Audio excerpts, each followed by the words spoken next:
Facts about the Hundred Years' War? Yes, certainly. Did you know the Hundred Years' War ran from 1337 to 1453, which is actually 116 years.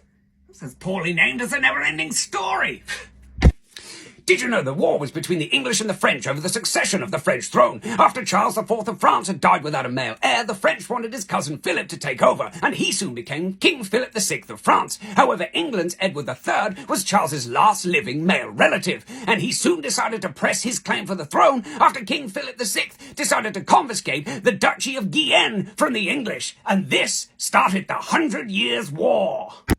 Did you know some of the famous battles from the 100 Years' War include Crécy, Poitiers, Castillon, and Agincourt? Interesting side note, the Battle of Agincourt was such a decisive victory for the English that around 40% of all French nobility was killed. Oh, and also, some historians believe that the Battle of Agincourt was the origin of this.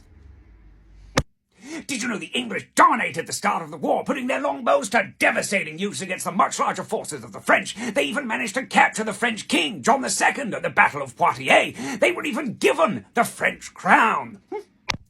Did you know that in 1428, Joan of Arc convinced Charles VII to send her to the Siege of Orleans, saying she'd had visions from God telling her to drive the English from France?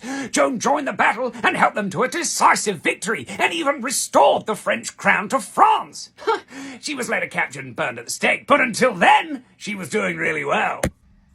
Did you know in 1435 the Treaty of Arras was signed, by which Philip III, the Duke of Burgundy, ended his English alliance? Paris was handed back to King Charles VII of France, who reorganized his army and attacked. From then on, the French were dominant. The Battle of Castillon happened in 1453, and it was a decisive victory for France and the end of the 100 Years' War. By the end of the war, due to warfare and plague, England had lost 20 to 33% of its entire population, and France around 50%.